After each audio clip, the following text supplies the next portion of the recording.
Pernahkah kalian mendengar cerita tentang permainan yang tidak boleh ditinggalkan tanpa selesai? Malam itu, mereka melanggarnya.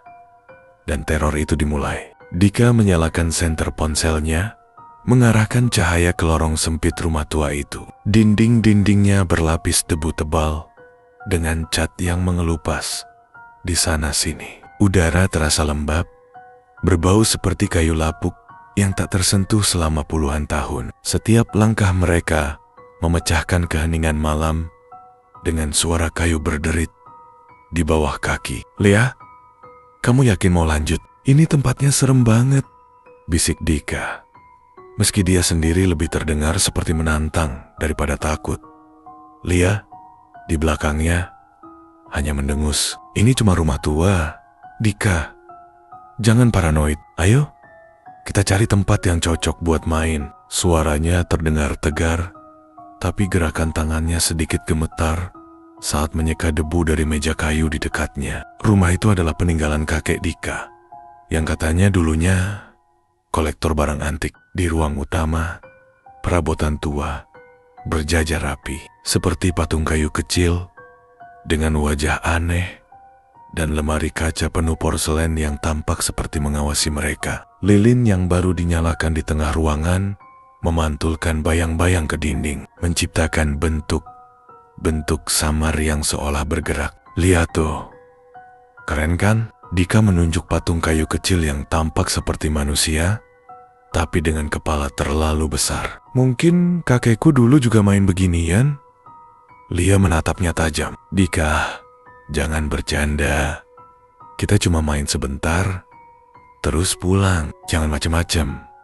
Malam itu adalah malam Jumat Kliwon, sebuah malam yang sering dianggap penuh mistis. Dan meski mereka tidak percaya sepenuhnya, rasa ingin tahu lebih kuat dari rasa takut. Dari ufuk timur hingga ke ujung barat. Dika mengarahkan kameranya ke meja kayu yang sudah mereka bersihkan. Dia memastikan boneka jelangkung terlihat jelas, lengkap dengan kertas mantra dan sesaji kecil. "Oke, Lia, ini bakal keren banget. Kita rekam terus nanti upload, siapa tahu viral," katanya sambil tersenyum lebar. Lia duduk di seberangnya, merapikan rambut yang mulai lembab oleh keringat. "Kamu serius? Kalau ini cuma buat konten, kenapa nggak main sesuatu yang lebih normal aja? Justru ini menarik. Nggak semua orang berani main kayak gini, apalagi malam Jumat Kliwon. Lagian, ini cuma permainan," jawab Dika dengan nada santai, meskipun matanya terus memperhatikan boneka itu. Lia menghela napas. "Ya udah, tapi kalau ada apa-apa, kamu yang tanggung jawab." Dika mengangkat bahu. Dia sudah menyiapkan semuanya. Boneka kayu dengan kepala bulat dan badan dari kain putih yang diikat di tengah, seperti hantu kecil. Mantra di atas kertas terlihat sederhana, tapi cukup untuk membuat Lia gelisah. Di samping boneka, ada sesaji, sepotong pisang yang sudah setengah matang, dan secangkir kopi hitam yang baru saja dituangkan. Lilin menyala di tengah meja, cahayanya bergetar, seperti mengikuti napas mereka yang mulai berat. "Siap?" Dika bertanya, sambil menekan tombol rekam di kameranya. Lia mengangguk pelan. Mereka duduk bersila di lantai, menghadap meja. "Kita baca mantranya bareng," kata Dika. Dika mulai membaca dengan suara rendah, sengaja mempertegas tiap kata. Lia mengikuti, tapi nada suaranya jelas penuh keraguan. "Jelangkung, jelangkung, di sini ada pesta kecil. Datanglah, datanglah, hanya untuk bersenang-senang." Di tengah bacaan, lilin tiba-tiba berkedip lebih kencang, seperti tertiup angin. Tapi tidak ada angin di ruangan itu. Lia melirik ke sekeliling, merasa ada yang tidak beres. "Dika, kamu merasakan sesuatu?" bisiknya, menghentikan bacaannya. "Tenang aja, ini cuma lilin," jawab Dika santai. Dia kembali membaca mantra, kali ini dengan suara lebih keras. Lilin berkedip lagi, lalu padam. Gelap seketika memenuhi ruangan. "Dika, lilinnya mati!" Lia berseru. "Yah, aku tahu." Dika buru-buru meraba meja, mencari korek api. Dalam gelap, dia tidak bisa melihat apa-apa. Hanya mendengar napas Lia yang semakin cepat. Saat lilin menyala kembali, Lia melihat sesuatu yang membuatnya membeku. Boneka jelangkung itu, yang tadinya berdiri diam, kini miring ke kanan, seperti ada yang menariknya. "Dika, bonekanya," bisik Lia. Suaranya hampir tidak keluar. Dika memicingkan mata, mencoba meyakinkan dirinya bahwa itu hanya imajinasinya. Tapi saat dia hendak menyentuh boneka itu, benda tersebut bergerak perlahan. Kepalanya sedikit memutar ke kiri, lalu ke kanan. "Astaga, kamu lihat itu?" Dika menatap Lia dengan mata melebar. Lia mengangguk kaku, mulutnya terbuka, tapi tidak ada kata yang keluar. Dika, dengan keberanian yang dipaksakan, bertanya pada boneka itu, "Siapa kamu?" Mereka menunggu. Hening. Lalu, perlahan, boneka itu bergerak. Tangannya yang dari kain terangkat, seperti menulis sesuatu di atas kertas mantra. Lia memegang lengan Dika erat-erat. "Kita harus berhenti. Ini gak benar." Dika menahan napas saat melihat apa yang tertulis di kertas itu. "Jangan pergi." Lia segera berdiri. "Dika, aku gak mau lanjut. Kita selesai aja sekarang." "Tunggu. Ini gak mungkin nyata. Mungkin cuma gravitasi atau apa." Dika mencoba terdengar rasional, meskipun suaranya mulai gemetar. "Dika, aku serius. Ini gak main-main." Lia memaksa.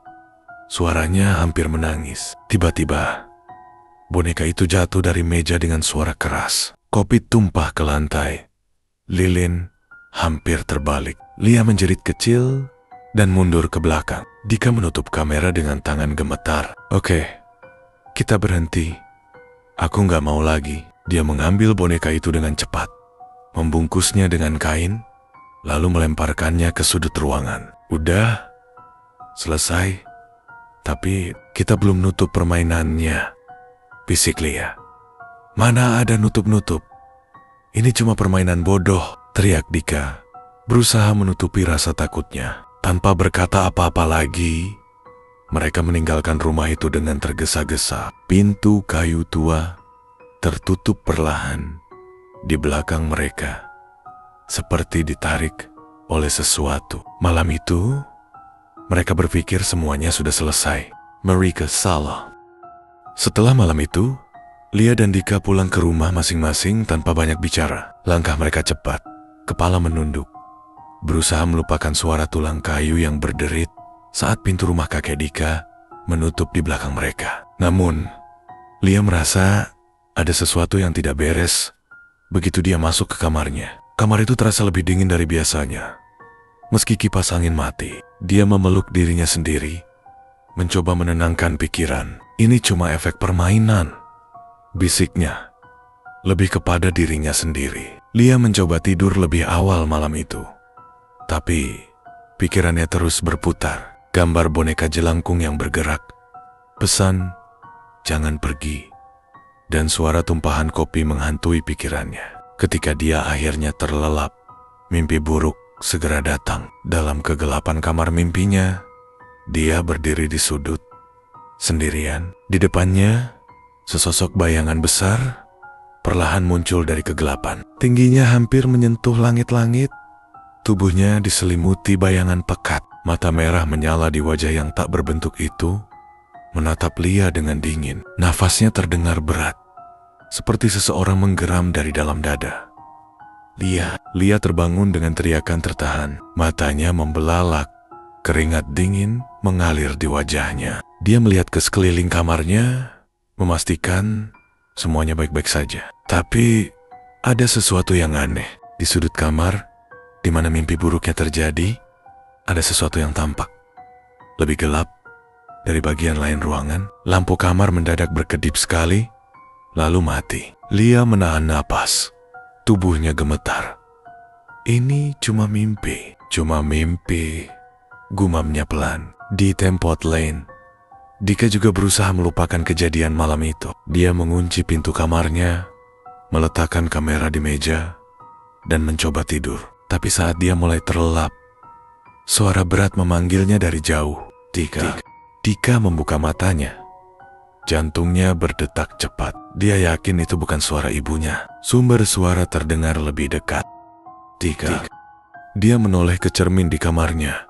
Tidak ada apa-apa di sana. Tapi ketika dia menatap lebih lama, bayangan gelap muncul di belakangnya. Bayangan itu tinggi, lebih besar dari sosok manusia, dan matanya merah menyala, sama seperti yang Lia lihat dalam mimpinya. Dika membalikkan badan, tapi tidak ada apa-apa di belakangnya. Dia menoleh lagi ke cermin, dan bayangan itu juga sudah hilang. Dengan tangan gemetar, dia menyalakan semua lampu di kamarnya, mencoba mengusir rasa takut yang kini menelan seluruh dirinya. Hari-hari berikutnya, kejadian aneh mulai terjadi lebih sering. Lampu di rumah Lia berkedip sendiri, bahkan saat tidak ada orang di sana. Di sekolah, dia sering merasa diawasi, meskipun tidak ada yang tampak aneh. Di perpustakaan, dia mendengar suara langkah berat, seperti seseorang sedang mengikutinya. Tapi ketika dia menoleh, koridor itu kosong.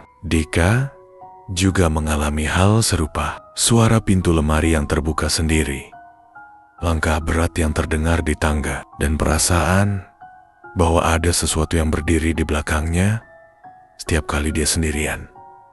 Semua itu membuat mereka semakin gelisah. Lia akhirnya memutuskan untuk menelepon Dika. "Dik, kita harus bicara," katanya saat Dika mengangkat telepon. "Apa lagi?" "Lia, aku sibuk," jawab Dika. Suaranya terdengar lelah. "Kamu gak ngerasain sesuatu yang aneh setelah malam itu?" Dika terdiam sebentar. "Apa maksudmu?" "Kejadian-kejadian aneh, Dik. Suara langkah, lampu mati sendiri, mimpi buruk." Lia berhenti, mencoba menahan tangisnya. "Aku gak bisa tidur, Dik. Aku terus merasa dia ada di sini." Dika menghela napas berat. "Lia, kamu terlalu mikirin ini. Itu cuma permainan bodoh. Kita udah selesai. Ingat, tapi kita nggak selesai dengan benar. Kamu tahu itu." Suara Lia meninggi, penuh dengan ketakutan. "Kita harus balik ke sana dan nutup semuanya." "Balik? Kamu gila. Aku nggak mau balik ke sana. Dan kalau kita balik, gimana kalau malah bikin dia marah?" Lia terdiam. Dika jelas tidak mau mendengarkan, tapi dia tahu ada sesuatu yang salah. Dan ini tidak akan berhenti dengan sendirinya. Sementara itu, di ujung telepon, Dika menatap bayangannya di cermin. Tapi kali ini, bayangan itu tidak bergerak seperti dia. Itu tersenyum. Dika duduk di meja belajarnya, mencoba fokus pada layar laptop. Lampu di kamarnya telah menyala terang, tapi hawa dingin tetap terasa menusuk. Setiap kali dia mengetik, bayangan dirinya di cermin di sudut kamar tampak aneh. Gerakannya seperti terlambat sepersekian detik. Dia menoleh cepat ke cermin, tapi tak ada yang berubah. Hanya bayangan dirinya yang kembali menatap dengan kosong. Namun, ketika dia mencoba mengalihkan perhatian, pintu kamarnya tiba-tiba terdengar berderit pelan. Dika membeku. Telinganya menangkap suara halus, seperti kuku panjang yang menggores kayu. Perlahan, suara itu menjadi lebih keras, seperti sesuatu sedang mencoba masuk. Goresan berubah menjadi ketukan berat. Lalu, sebuah suara napas kasar terdengar dari balik pintu. Suara yang dalam dan menggeram membuat bulu kuduk Dika berdiri. "Dika," suara itu memanggil, parau dan penuh ancaman. Dia mundur, tubuhnya gemetar. Tangannya mencari sesuatu untuk dijadikan senjata, tetapi hanya menemukan penggaris kayu di atas meja. Itu tidak akan cukup. "Dika, buka pintu." Suara itu semakin menyeramkan. Pintu mulai bergetar, seolah ada kekuatan besar yang mencoba menerobos masuk. Tiba-tiba, pintu berhenti bergetar, Suasana menjadi sunyi. Terlalu sunyi. Tapi bau busuk mulai memenuhi ruangan. Bau yang membuat Dika mual. Dia melirik ke cermin dan darahnya membeku. Sosok hitam besar kini berdiri di belakangnya. Tubuhnya hampir menyentuh langit-langit. Mata merahnya bersinar terang dan senyum mengerikan menghiasi wajah gelapnya. Dika menoleh cepat, tapi ruangan itu kosong. Ketika dia kembali menatap cermin, sosok itu menghilang. Dia tidak tahan lagi. Dengan tangan gemetar, dia meraih ponselnya dan menelepon Lia. Lia mendengar dering telepon di tengah malam. Dia hampir tidak tidur sejak mimpi buruk itu. Begitu melihat nama Dika di layar, dia langsung menjawab. Dika, ada apa? Tanyanya dengan suara gemetar. Lia, dia di sini. Suara Dika terdengar panik. Lia langsung bangkit dari tempat tidur. Siapa maksudmu? Dia, ya, Lia. Aku nggak tahan lagi. Aku nggak bisa keluar. Pintu kamarku. Suara Dika terputus oleh ketukan keras yang terdengar di latar belakang. Aku ke sana sekarang. Tunggu. Lia langsung mengambil jaketnya dan berlari keluar. Mengabaikan kegelapan malam di luar rumahnya. Lia tiba di rumah Dika dalam waktu singkat. Dia mengetuk pintu, tapi tidak ada jawaban. Dengan dorongan panik, dia mendorong pintu yang ternyata tidak terkunci. Rumah itu gelap dan dingin. Suasana mencekam, menyelimuti setiap sudutnya. Dika, di mana kamu? Serunya. Di atas. Suara Dika terdengar pelan. Lia menaiki tangga dengan langkah cepat. Sampai dia melihat pintu kamar Dika. Ada bekas goresan di sana. Seperti cakaran yang dalam. Dia mendorong pintu, dan Dika langsung menariknya masuk. Dia masih di sini. Bisik Dika. Wajahnya pucat. Kita nggak bisa terus begini, kata Lia. Kita harus selesaikan ini. Kembali ke rumah kakekmu. Sekarang juga. Dika menelan ludah. Kamu yakin? Gimana? Kalau itu malah bikin dia lebih marah. Kamu lihat sendiri. Dia nggak akan berhenti kalau kita nggak selesaikan permainannya. Dika mengangguk pelan. Baiklah, kita lakukan ini. Malam itu, mereka kembali ke rumah kosong. Tempat itu tampak lebih menyeramkan daripada sebelumnya. Udara di dalam ruangan begitu dingin, seolah semua kehidupan telah hilang. Mereka duduk di lantai, di tempat yang sama seperti sebelumnya. Boneka jelangkung masih tergeletak di sana, dengan sesaji yang kini sudah busuk. Dengan tangan gemetar, Lia menyalakan lilin. Dika membuka kertas mantra, membaca kata-kata itu dengan suara yang bergetar. Jelangkung, jelangkung. Di sini kami menutup permainan. Kembalilah ke tempat asalmu. Awalnya, tidak ada yang terjadi. Tapi tiba-tiba, lilin padam sendiri. Bau busuk kembali memenuhi ruangan. Angin dingin bertiup. Meskipun semua jendela tertutup, sosok hitam itu muncul dari kegelapan. Lebih besar dan lebih mengerikan dari sebelumnya. Mata merahnya bersinar terang, dan napasnya terdengar seperti geraman binatang buas. Kalian memanggilku. Suara itu bergema di seluruh ruangan, membuat tubuh mereka terasa kaku. Kami menutup permainan ini. Maafkan kami, kata Lia dengan suara bergetar. Tidak cukup, suara itu menjawab. Aku butuh tebusan. Tebusan? Tanya Dika. Suaranya hampir tak terdengar. Ya, salah satu dari kalian harus datang bersamaku. Lia dan Dika saling pandang. Wajah mereka penuh ketakutan. Sosok hitam itu mendekat. Tubuhnya membungkuk hingga hampir menyentuh mereka. Pilih, atau aku pilih. Untuk kalian. Lia menelan ludah. Tubuhnya gemetar. Tunggu, apa tidak ada cara lain? Sosok itu tertawa. Suaranya berat dan mengerikan. Tidak, pilih sekarang. Lia duduk di lantai rumah kosong itu. Tubuhnya lunglai, napasnya tersengal, dan pikirannya bercampur aduk. Sosok hitam yang besar itu masih berdiri di hadapannya. Napas beratnya memenuhi udara. Dika mencoba berdiri, meskipun tubuhnya gemetar hebat. Jangan bawa Lia. Ini salahku. Aku yang memulai ini. Aku yang kau cari. Sosok hitam itu tertawa, Suara bergemuruhnya mengguncang ruangan. Kalian berdua memanggilku. Kalian berdua bertanggung jawab. Tapi aku hanya butuh satu jiwa.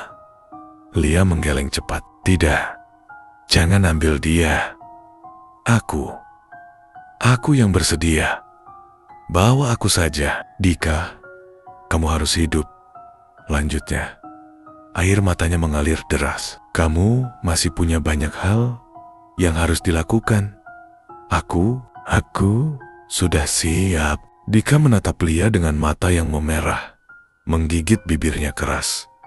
Lia, jangan ngomong kayak gitu. Aku gak akan biarin kamu ambil semua ini sendirian. Sosok hitam itu mendekat. Matanya yang merah bersinar lebih terang. Bau busuk semakin kuat, membuat Lia hampir muntah. Pilih sekarang.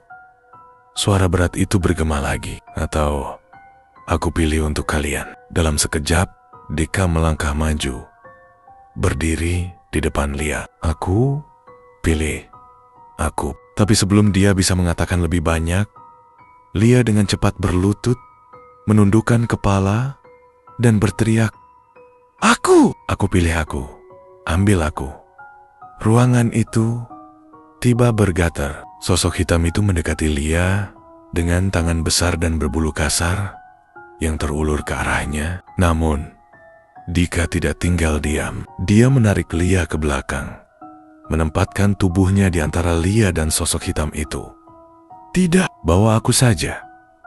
Gerakan mereka memicu sesuatu. Sosok hitam itu terhenti sejenak, seolah bingung. Tapi kemudian, ia mengeluarkan suara tawa mengerikan yang menggema ke seluruh ruangan. Kalian berdua bodoh. Pilihan ini sudah tidak relevan. Aku ambil kalian berdua. Dalam hitungan detik, ruangan itu menjadi gelap gulita. Lia merasakan tangan kasar mencengkeram lengannya. Dia mencoba berteriak, tapi suaranya hilang. Dika juga meronta, tapi cengkeraman itu terlalu kuat.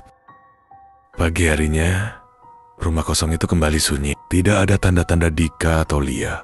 Lilin yang digunakan mereka telah meleleh sepenuhnya, menyisakan noda di lantai. Boneka jelangkung tergeletak di tengah ruangan dengan posisi yang tampak berbeda. Siang itu, beberapa anak kecil bermain di sekitar rumah. Mereka tertawa-tawa sambil saling berani-beranikan diri masuk ke dalam. Salah satu dari mereka, seorang anak laki-laki bernama Arif, melihat boneka itu. Lihat nih, boneka apa ini? Tanyanya sambil menunjuk. Jelangkung kali, jawab temannya dengan suara pelan. Berani gak mainin? Arif menggoda yang lain, mencoba terlihat berani. Anak-anak itu ragu-ragu, tapi rasa penasaran mereka mengalahkan ketakutan. Mereka mengangkat boneka itu, tertawa kecil. Namun, tiba-tiba, salah satu dari mereka membeku.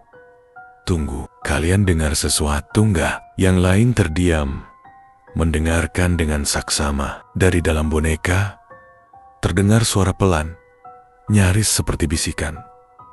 Tolong kami. Mereka saling pandang, wajah mereka pucat pasi.